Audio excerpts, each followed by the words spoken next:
Morning walkie. This is literally exactly what I needed to like be able to sit down and do my makeup.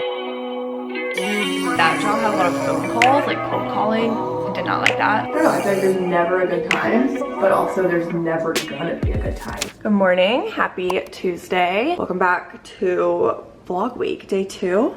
If you haven't, make sure you go back and watch yesterday's video so that you're all caught up. It is about 8 o'clock, 7:48 to be exact. And we're gonna go on a morning walk this morning with some of my friends. So I need to head out the door and go meet them. And I think we're gonna walk for like a couple miles, maybe like 45 minutes or so.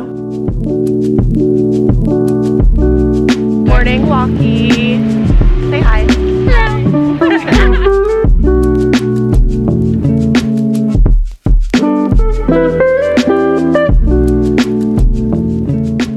I think I have pretty much mastered my hair wash schedule. So it's Tuesdays and Fridays, and that just tends to work the best for me. So then also on Tuesdays and Fridays, I'm doing like my scalp care and a hair mask, and then just letting it sit until I get the chance to wash it. That was a super nice walk though. We went over to the river walk and walked along that a little bit. There was a beautiful little rainbow you guys saw, and I just love getting in some morning movement. So that was really great. They are doing 75 hard.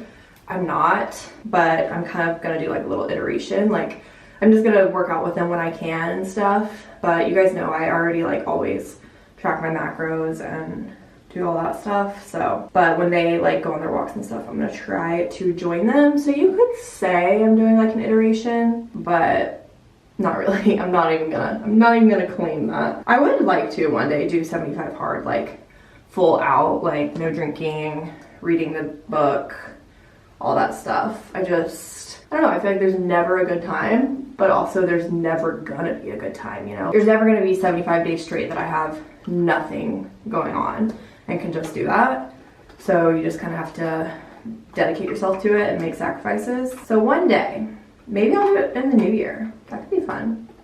We'll see. We'll see. Let me know if you've done it before and if you suggest it. Little hair mask action. Hair is slicked, and we're ready to log in for work. Will's making my breakfast, and I am definitely hungry. How's it going? Pretty well. Sauteing your vegetables. Thanks, babe. Oh, okay. 15 years.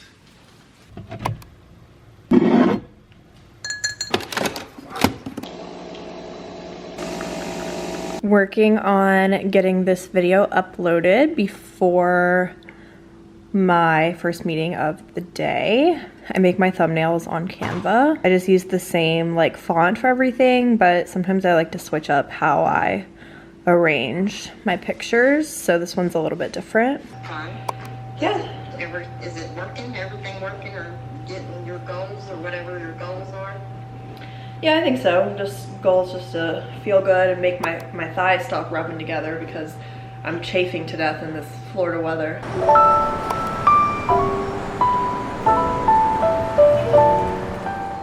I feel like I haven't gotten to sit and chit chat with you guys much today, and that is simply because I have a pretty slammed work day. So, well, I guess it's not too bad. I just have a bunch of back-to-back morning meetings until 1 o'clock, and then I have like pretty much my afternoon free to work. But starting from like 10 to 1, I'm just in back-to-back meetings. My last meeting just ended 15 minutes early, so that's nice. So I have just a second to prepare and talk to y'all before my next meeting. So I feel like it's a good time to have our little daily chit chat for the vlog week. I told you guys that every day I want to pick, oh my gosh, I just got a meeting put on my calendar for 1 o'clock. So now I have meetings until 2 o'clock today. Lots of meetings today. I know I told you guys I want to pick a topic every day of vlog week and just kind of chit chat with you guys, talk about life, get deeper. I've got some ideas in my head for some of the days going forward, But since I know today is gonna be like a workday centric vlog because I'm busy with work, I thought we could talk a little bit about my career path, how to get into data analytics, and stuff like that. I started my channel when I was starting grad school for health administration. So I feel like a lot of people found me through that. And so I still to this day get a lot of career and school questions. So I thought it would be fun to just kind of talk you through my path and my thought process of getting to where I am today in my career. I am totally doing this on a whim as well. I have not planned this out at all. So I guess we can start all the way back in high school. If you've watched some of my old videos, you might already know some of this, but we'll just back it up. So I graduated high school in 2016. At the time, I thought I wanted to be a doctor. I thought I wanted to go to medical school. So I went to college at UNC Chapel Hill, pre-med, and quickly realized that just wasn't the path for me. Through volunteering in hospitals, working as a nurse aide, and other things like that, I just realized I don't like blood. I don't want to touch people. It makes me lightheaded, and it wasn't for me. I'm too empathetic. Like, I remember one time I was volunteering in the burn unit. I didn't make it 30 seconds in that unit before I was in tears, and it was just not for me, And that was a turning point in my life. So I changed my major to exercise and sports science because I still didn't know what I wanted to do. And by the time I figured out, hey, I really love healthcare, but I also really love business, it was too late to change my major. So I ended up graduating with exercise and sports science. And I felt like I couldn't really get a job with that. I mean, I could have, definitely could have, but I just felt like I needed more. So I started looking into grad school programs, and I found health administration. So went to get my master's degree at UNC Charlotte in 2020 and graduated with my MHA in 2022. My path, I think, is the perfect example of like when life throws you something, you just have to pivot. And I didn't have like the most straightforward path. I guess it was always kind of around medicine in a way, but I mean, I had to pivot. I had to make changes once I realized that wasn't what I want to do. I feel like for me growing up, I thought there was like doctor, lawyer, teacher, banker. Like, I didn't know all this corporate world that there is, and there's all these industries. And I feel like it's just not something that we get to experience growing up. You don't realize that there's so much out there.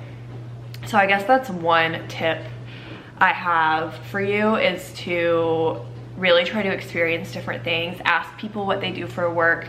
Ask to shadow different people, even if it's just like a financial advisor. Just pick a job that someone has and be like, I would love to learn more about it, so that you can see really what all is out there. I'm just glad I had the opportunities that I did that taught me not only what I wanted to do, but what I didn't want to do. It's just as important to figure out what you don't want to do as it is to figure out what you do want to do. So then after I got my master's degree, for health administration, you can really go into like hospital management. But during my master's, I had a job as a recovery analyst, which kind of works in insurance. And I didn't really like that job, but I got a good taste of working remotely, and I learned that I do like the analytics side of things. I didn't necessarily like that job. Had a lot of phone calls, like cold calling. Did not like that, but I liked the analytics part. And then my fiance is a data scientist, so I saw how good he had it in tech. Decided to pivot again, but again, always wanting to stay within healthcare. So I did a coding boot camp after my master's. It's a 6-month program through UNC at Chapel Hill. I will link a bunch of videos down below that has, I guess, kind of my journey through all this. I have some MHA videos, I have a bootcamp video, if you want more details on any of this stuff, but I thought I would just tell you guys kind of my path. So I did the 6-month bootcamp, and during that time I was working as an oncology research coordinator, so it's kind of like a project manager for a hospital. And then once I finished the coding bootcamp, I got my current job. It took about 3 months after the coding bootcamp, but I got my current job as a data analyst. The project manager role for the hospital, again, it was too clinical. I was working with physicians, and I didn't want to do clinical research, which is kind of what I was working in. So I finally was able to get a job that I felt like really well combined my interests in the healthcare system, analytics, business, corporate world, kind of everything put together. And it's with a really good company. I did get this job through an internal referral, which when people ask me like my biggest advice for jobs, I get this question all the time, is networking and just talking to people. It's the best way to get internal referrals, which they take job applicants more seriously if they have an internal referral. So I have this job now. It's super flexible. I'm learning so much, which I really appreciate, because it's hard getting an entry-level type position where they're willing to teach you. So they're really willing to teach me SQL and the coding languages that we use. There are a lot of free programs online to learn analytics, so definitely check those out if it's something you're interested in. For me, I had to do the coding bootcamp because I just need structure. I am not internally motivated enough to sit down every day for 3 hours and just study on my own. And the bootcamp kind of forces you, gives you homework, forces you to do things if you want to pass.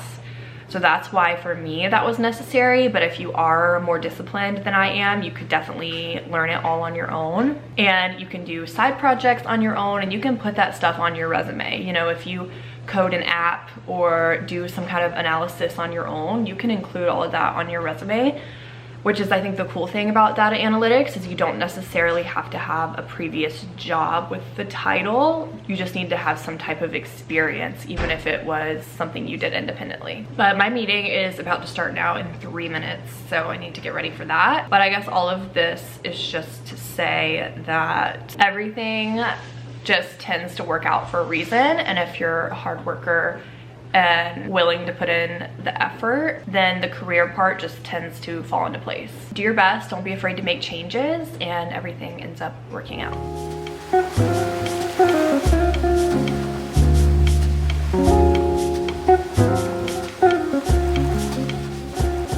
Finished my workday. It was a pretty good workday, honestly. Just kind of worked in some Excel sheets today. Easy peasy. However, I'm definitely like tired and do not want to continue for such a day. My aim is good.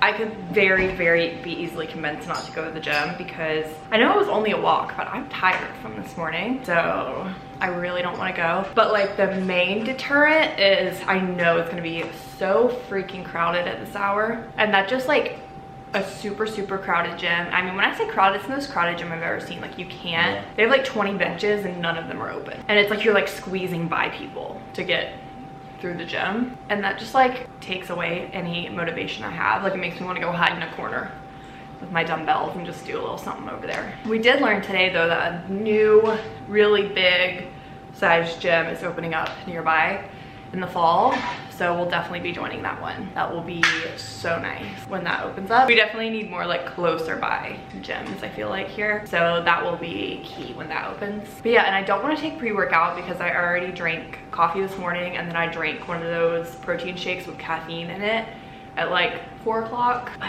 I don't know, yeah, we'll figure it out. I think I'm just gonna let myself chill. I have nothing to do the rest of the night, so if I want to go to the gym at 7:30, I can go at 7:30. It's not really that big of a deal if I just want to kind of relax for a little bit. Give me a spot on your body to hit, and let's see if I hit the target.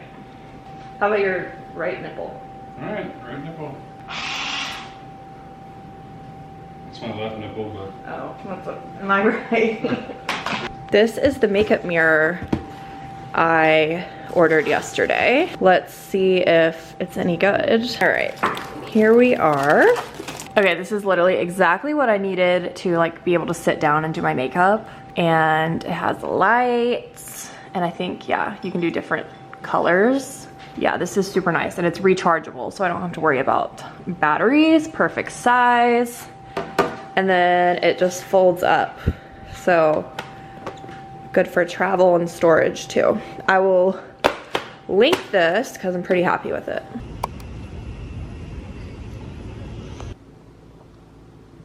I just got home from my workout, looking at our beautiful sunset outside. I'm just gonna do my little night routine. It's a little later than I would like. It's 8:20, so So I need to get a move on things, I need to eat, take the dog out, wash my hair, all that fun stuff. But I wanted to go a little bit later to the gym because I thought if I went later, it would be less crowded.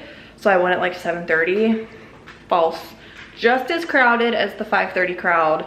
I like actually am growing to despise that gym. So I'm excited for the new gym to open up because like even if it's still busy, we just need to separate the crowd. Like there's a difference between busy and just like you can't work out. It kind of affected my workout, but I pushed through. I just had to like adjust some things.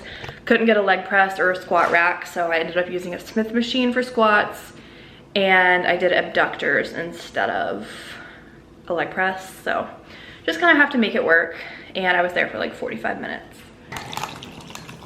I already had dinner, but doing some sparkling water and pretzels as my little bedtime snack. It is 9:22. I'm about to get in bed and just relax for an hour or so, watch some Grey's Anatomy. I can't believe he just yelled at her like that. I'm too into this.